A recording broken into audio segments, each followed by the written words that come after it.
नमस्कार, आप देख रहे हैं ग्रामीण राजस्थान। मैं आपके साथ में हूं मिथुन। सत्ता का संग्राम हमारा ग्रामीण राजस्थान पर एपिसोड चल रहा है, जिसके दरमियान राजस्थान के हर एक विधानसभा क्षेत्र में हम जाएंगे और वहां के जो विधायक प्रत्याशी है उनसे मुलाकात करेंगे और उनसे जानना चाहेंगे कि किन मुद्दों पर वे चुनाव लड़ना चाहते हैं और चुनाव जीतना चाहते हैं। आइए, भोपालगढ़ विधानसभा क्षेत्र में बीजेपी के प्रबल उम्मीदवार हमारे साथ में छोटू राम जी मेघवाल साहब हमारे साथ मौजूद है। इनसे अपन जानना चाहेंगे कि ये किन मुद्दों को लेकर जनता के बीच में आ रहे हैं और किन उनकी क्या समस्याएं सॉल्व करने वाले हैं। सर, सबसे पहले ग्रामीण राजस्थान न्यूज चैनल पर आपका बहुत बहुत स्वागत है। सर, बहुत बहुत धन्यवाद आपका। जी सर, आप अपनी शिक्षा और अपने परिवार के बारे में हमारी जनता को कुछ बताइए। मैंने जोधपुर से अपनी शिक्षा ग्रहण की है। मेरी primary, middle, secondary, senior secondary, graduations और लॉ ग्रेजुएशंस। मैं लॉ ग्रेजुएट हूँ और जोधपुर विश्वविद्यालय से किया है, जिसका आजकल नाम हो गया है जयनारायण विश्वविद्यालय। मेरे परिवार में धर्मपत्नी है जिसका नाम है शांति। मेरे 3 पुत्र है, 2 पुत्रियां हैं, 1 पुत्र है। बड़ी पुत्री है डॉक्टर नीलम, दूसरी पुत्री है डॉक्टर रेनू, तीसरा मेरा पुत्र है कुलदीप। बड़ी वाली पुत्री की भी विवाह हो गया है और वो कोटा में पोस्टिंग है और मेडिकल का काम कर रही है। सेकंड पुत्री मेरी रेनू है जो लॉ कॉलेज जोधपुर विश्वविद्यालय में लॉ फैकल्टी में लेक्चरर है। थर्ड मेरा सन है कुलदीप जो फार्मेसी का काम करता है और महात्मा गांधी हॉस्पिटल के सामने उसके होलसेल की दुकान है। मेरे एक पोता है और एक पोती है। पोती मेरी धैर्या है जो सेंट पैट्रिक स्कूल के अंदर प्रथम में पढ़ रही है। मेरा पोता है जो सेंट एस स्कूल में केजी में अध्ययन कर रहा है। बड़ा शैतान होगा सर? नहीं, बच्चे मेरे बहुत ही सिंपल हैं, अच्छे संस्कार दिए हैं। जैसे मेरे माता पिता ने हमें संस्कार दिए हैं वही हमारे बच्चों को दिए हैं और हमारे बच्चे बड़े सिंसियर हैं। आप कभी हमारे यहाँ आओगे तो हमारे बच्चे का यही अच्छा एक नतीजा होता है, बच्चे संस्कारवान और गुणवानी बनते हैं। हाँ, वो एक परिवार का फर्क पड़ता है। शिक्षा के साथ साथ परिवार का जरूरी है। जैसा परिवार होता है, मारवाड़ी में अपन कहते हैं कि जैसा खाएगा अन्न वैसा होगा मन। तो बच्चों का संस्कार शिक्षा के साथ साथ परिवार से जुड़ता है और बच्चों की प्रथम पाठशाला माँ होती है जो परिवार से ही चलती है। सर, हम ये जानना चाहेंगे आपका राजनीतिक क्षेत्र में कैसे आना हुआ। सर, आप पहले से राजनीति में क्षेत्र में थे या फिर अभी आपने रिटायरमेंट के बाद एंट्री मारी है? सर, मैंने रिटायरमेंट के बाद में मेरे कुछ मित्र हैं जो आरएसएस से संबंधित है, जिसको राष्ट्रीय स्वयं सेवक कहते हैं अपन, जो भारतीय जनता पार्टी की एक शाखा है जिससे वो जुड़े हुए हैं। उन्होंने मुझे आकर के आगाह किया कि यार आप रिटायर्ड हो गए तिसला साहब, बैठे बैठे क्या कर रहे हो, जनता की सेवा करो, समाज की सेवा करो तो आपका स्वास्थ्य भी अच्छा रहेगा और जनता को आपके जो लाभ है वो लाभ जनता को मिलेगा। आपके जीवन का एक्सपीरियंस बताओगे। तो मैंने कहा ठीक है, चलो। उनके कहने के अनुसार मैंने पिछले साल से ही राजनीति के भोपालगढ़ में जो अपने नवरात्रि आती है, नवरात्रि से प्रारंभ किया और पूरे विधानसभा क्षेत्र का भ्रमण किया। बूथों में गए, देखे, गांव वासियों से मिले, उनका देखा, पंचायत में देखा। हमारे यहाँ कुल 286 बूथ हैं और 82 पंचायतें हैं। हर पंचायत में गए। फिर हमारी पार्टी ने एक जन आक्रोश यात्रा चलाई थी, तो वो जन आक्रोश यात्रा में भी मैंने मेरा सहयोग दिया और गांव-गांव में गए, हर पंचायत में गए और पंचायतों की समस्याओं को देखा, पब्लिक की सुनी हमने और उनके समस्याओं का निराकरण करने का प्रयास भी किया। सर, आपके राजनीतिक और सामाजिक क्षेत्र में ऐसे कौन से कार्य रहे जो वास्तव में सराहनीय है? हमने समाज के लिए, हमारे बाबा भीमराव अंबेडकर साहब थे जो भारत के पहले कानून मंत्री रहे। उन्होंने SC ST के लिए ये संविधान में हमको आरक्षण का सुविधा दिया। आज उनके आरक्षण की वजह से आज हम आपके सामने बैठे हैं, नहीं तो आज हम यहाँ नहीं होते। अब बाबा साहब ने संविधान के अंदर ये जरूर लिखा कि भाई सब सीखो, अच्छे पढ़ो लिखो और संगठित रहो। जो संगठन में रहोगे, शिक्षा ग्रहण करोगे तो आप आगे बढ़ोगे। तो उनकी शिक्षा से, उनकी संगठित रहने की प्रेरणा से हम आए हैं और अगर वो संविधान में इस चीज को नहीं करते तो हमको आरक्षण भी नहीं मिलता और आज हम इस काबिल नहीं होते, या हम जैसे आज एमएलए के दावेदारी कर रहे हैं, ये हमारे बस की बात नहीं थी जी। और न हमको कोई दूसरी जातियों में या आने देते थे। समाज का कितना उत्थान कर सकते हैं, हम जैसे ऑफिस में काम करते थे तो हमने भी ये देखा है कि समाज में सबसे बड़ा जो हमारा समाज रहा, क्यों मैं उस समाज से आता हूँ, उस SC ST से आता हूँ, मुझे पता है मैं जब पढ़ाई करता था तो हमारे ऊपर क्या अत्याचार होते थे और हम उस चीजों को कैसे सहन करते थे। हमने ये देखा है कि हम स्कूल में जाते तो हमारे शूज नहीं थे, हम बिना शूज के जाते और ऐसी धूप में जाते तो हम छाया छाया दौड़ दौड़ के जाते ताकि हमारे पाँव में नहीं जले जी। तो उसमें हमारा ये था। उसके बाद में हमने एक चीज देखी थी एजुकेशन के अंदर कि हमारे को SC ST का सर्टिफिकेट लेना है जी। तो हम SC ST का सर्टिफिकेट बनाने के लिए कचहरी में जाते जी। कचहरी में जाते तो हमारा सबसे पहले वकील से पाना पड़ता और वकील हमारा 100, 200, 500, 300 रुपये उस जमाने में लेता था। आज पता नहीं कितना लेता, मुझे कह नहीं सकता। तो वो सर्टिफिकेट बनाने के लिए हमको एप्लीकेशन देनी पड़ती और हमारा सर्टिफिकेट आता, उस सर्टिफिकेट को हम पेश करते तो हमें स्कॉलरशिप मिलती थी जी। मेरे जीवन काल में मैं जैसे ही अधिकारी के रूप में आया हूं तो ये काम तहसीलदार का होता है कि उसको बोनाफाइड सर्टिफिकेट, जिसको मूल निवास कहते हैं, और कास्ट सर्टिफिकेट, जाति प्रमाण पत्र, वो हम लोग देते थे क्योंकि हम लोगों को मजिस्ट्रेट के पावर्स होते थे। तो मजिस्ट्रेट के पावर की हैसियत से हम, तो मैंने मेरे जीवन में मेरे ऑफिस में हमेशा मेरे बाबू को बुला के ये कहता था कि हमारे ऑफिस में जो SC ST का सर्टिफिकेट बनाने के लिए आए वो सीधा जाए और वो बच्चा आधा घंटा तक मेरे कार्यालय में नहीं रहे। मैं उस कार्यालय में मेरे बच्चे को नहीं देखना चाहता हूं कि वो सर्टिफिकेट बनाने के लिए आया। तो मैंने उनको आधा घंटा, और इस प्रकार से एक दो क्लर्कों ने बदमाशी की और करते भी हैं, ये बात नहीं है, हिंदुस्तान में सब जगह चलता है, आप भी जानते हो, मैं भी जानता हूँ, पब्लिक भी जानती है कि क्या होता है, सभी जगह भ्रष्टाचार फैला है। सर हम आपसे ये जानना चाहते हैं, अभी वर्तमान में कांग्रेस में मुख्यमंत्री जी की सरकार है, अशोक जी की, तो आप उनके कार्यकाल से या उनकी सेवाओं से कितने संतुष्ट हैं? हम आपको ये बताते हैं कि हमारे माननीय मुख्यमंत्री महोदय अशोक जी 4 साल 5 साल होने आए हैं जी। मुख्यमंत्री पहले ही बन गए थे ये 2018 में इन्होंने शपथ ग्रहण कर लिया था दिसंबर के महीने में, और जब इन्होंने 2018 में शपथ ग्रहण कर लिया था, जो आज जो घोषणाएं कर रहे हैं वो 18 में ही कर सकते थे, 19 में कर सकते थे, 20 में कर सकते थे, 21 में कर सकते थे, 22 में कर सकते, लास्ट मोमेंट पे ये घोषणा क्यों कर रहे हैं? इनको ये लग रहा है, वो अपने मारवाड़ी में कहा है ना कि जाऊ तारा पग दिसे आओ तारा वाली बात है, तो गम्मड़ गम्मड़ पीसे जाऊ तेरा पग दिसे वाली बात है। तो इनको ये पता है कि ये सरकार जाएगी और वो ये कह रहे हैं मैंने बिजली पूर्ण योजना है जिसको ये फूड पैकेट बांट रहे हैं। वैसे ये हमारी भारतीय जनता पार्टी की देन है, इन्होंने नाम चेंज किया ये, और फूड पैकेट के अंदर भी देखो आप क्या क्वालिटी आ रही है। रोज अपन अखबार में पढ़ते हैं, टीवी में समाचार पढ़ते हैं कि उसमें कीड़े हैं मकोड़े हैं, उसकी क्वालिटी नहीं देखी उन्होंने, और पता नहीं किसको टेंडर्स दिया क्या नहीं दिया, गॉड नोस, है ना। इस प्रकार से जनता के साथ ये धोखा कर रहे हैं।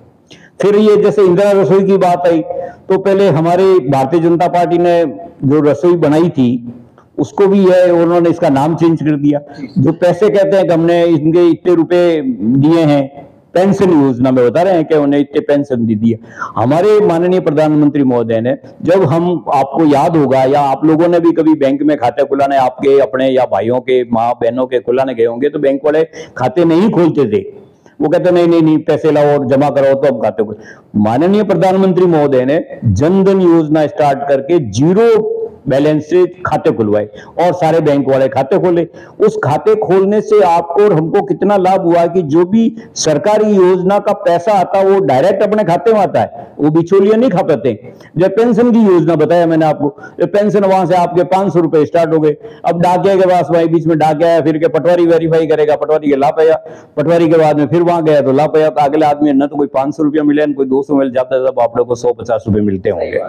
तो वास्तव में जो है जनधन योजना जो हमारे प्रधानमंत्री मोदी ने स्टार्ट किया है कि डायरेक्ट उसके खाते में आवे, अगर 100 रुपए भी भेजे हैं तो 100 रुपए ही उसको मिलेंगे, बीच में सारी बिचौलियां को उन्होंने खत्म कर दिया। जबकि कांग्रेस की शासन में यह भ्रष्टाचार रहा है, नीचे से लेके ऊपर तक चलता रहा है।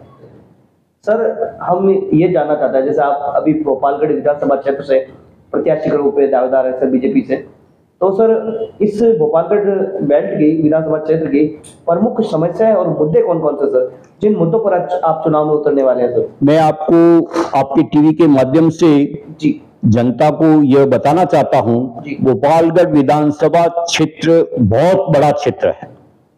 आपके बनाट से प्रारंभ होता है और बोरुंडा लगता है लास्ट, मतलब नावांक तक, और वहां से चलता है और आपका खिवसर तक लगता है, और इधर से लग करके चलता है और आपके बावड़ी में चलता है, और पास में ओसिया विधानसभा जाती, नेत्रा वगैरह, ये बड़ा लंबा चौड़ा क्षेत्र है। इसके साथ ये भोपालगढ़ विधानसभा का दुर्भाग्य को हो, मैं तो दुर्भाग्य ही कहूंगा मेरी भाषा में, क्यों यहाँ के जितने भी विधायक रहे, माननीय मदेरणा साहब रहे, महिपाल जी रहे, ये मंत्री रहे, और वो मंत्री रह करके जितना विकास इस क्षेत्र का होना चाहिए था वो विकास नहीं हुआ। अब इसके क्या कारण होंगे या उनकी क्या मंशा थी, इसके बारे में वही जानते हैं या ईश्वर जानता है। कमसा जी भी रही है यहाँ, लेकिन कमसा जी ने भी जितना विकास कमसा जी को कराना चाहिए, 10 साल तक कोई एमएलए रहता है तो उसको पास में कितना बजट होता है और क्या कंस्ट्रक्टिव माइंड चलता है, उस माइंड को इन्होंने अप्लाई नहीं किया, जिसकी वजह से हम पिछले चुनाव में पिछड़ गए और हमारा नंबर तीसरे पे रहा। पहले नंबर पे राष्ट्रीय लोकतांत्रिक पार्टी रही, 2 नंबर पे कांग्रेस रही, और हम बीजेपी वाले तीसरे नंबर पे रहे। यहाँ जो बेसिक मुद्दे हैं जैसे सड़क, पानी, बिजली, ये तो है ही, इसमें कोई दो राय नहीं, कहीं भी जाओ आप। इसके साथ साथ आपने देखा होगा, अभी आप जैसे जोधपुर से आए या बिलाड़ा की तरफ से आए होंगे या रतगुड़िया की तरफ से आए होंगे, तो यहाँ रास्ते के अंदर जो इंदिरा चौराहा है, यहाँ देखा होगा बेतरतीब से ठेले लगे हुए हैं, ट्रैफिक कितना गंदा है।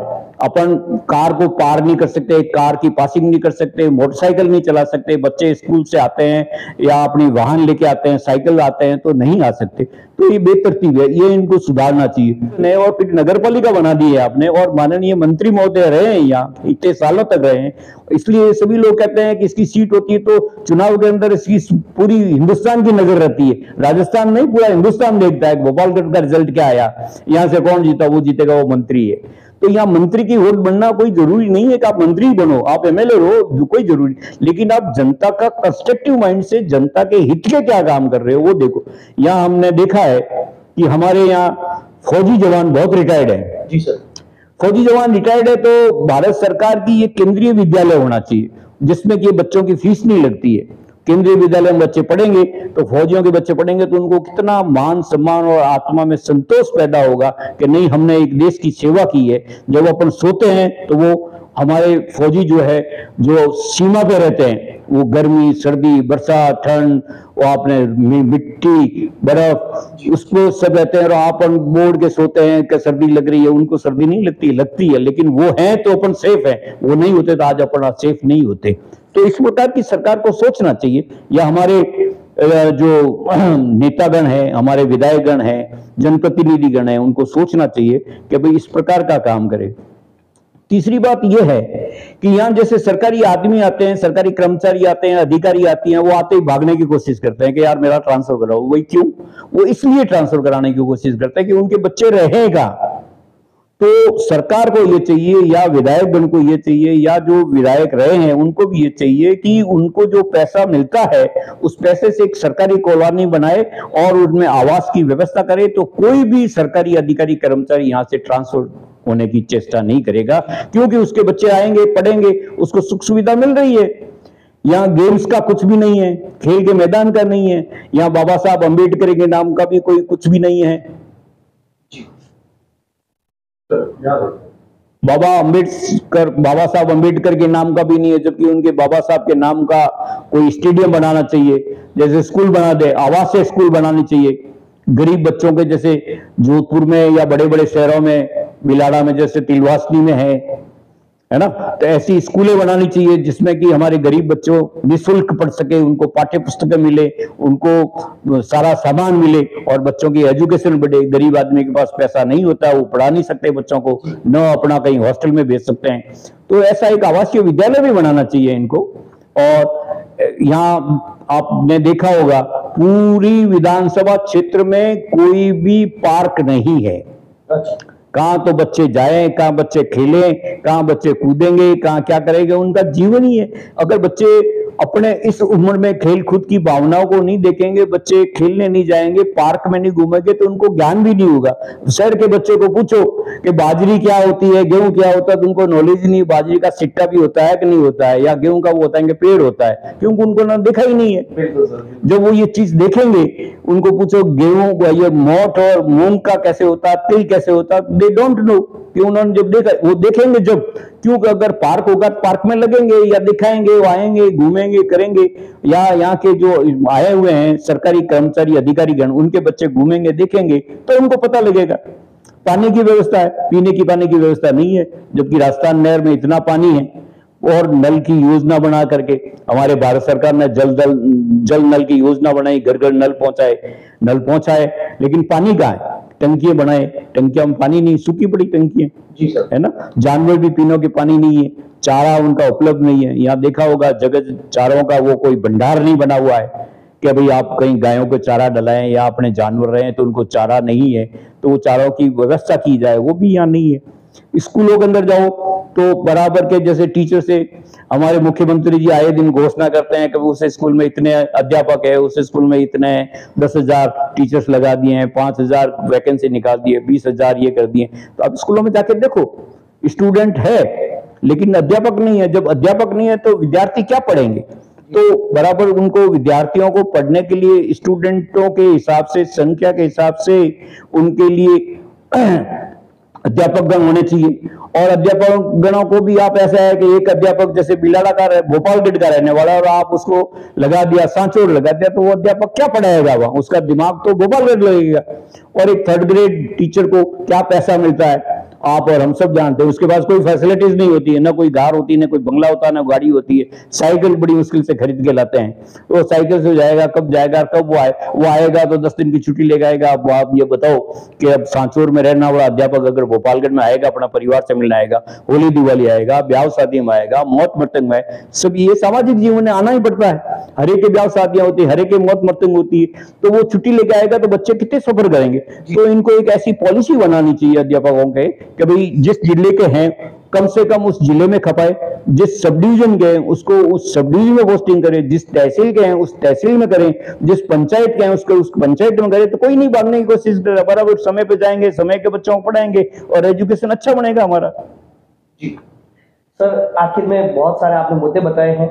आखिर में हम आपसे ये हमारे ग्रामीण राजस्थान चैनल के माध्यम से आप क्या अपील करना चाहेंगे? मैं आपके चैनल से मेरे भोपालगढ़ की जनता को ये अपील करना चाहता हूं कि आप अपना बहुत अमूल्य वोट है, आप अपने वोट को ऐसे ही मत समझो। आपके वोट से सरकार बनती है और वो सरकार 5 साल तक चलती है। अब आप चाहे किसी पार्टी के हो, किसी वर्ग के हो, किसी धर्म के हो, किसी जाति के हो, अपने को ये नहीं देखना है। आपको ये देखना है कि भाई हमारा प्रत्याशी कौन है और हमारा प्रत्याशी हमारे लिए हित की बात कौन कर सकता है, हमारा हित कौन साधेगा। आपने इतने लोगों को पहले भी वोट दिए और अब भी वोट देंगे, और मत देना आपका संवैधानिक अधिकार है। इस अधिकार को आप नहीं खोएं।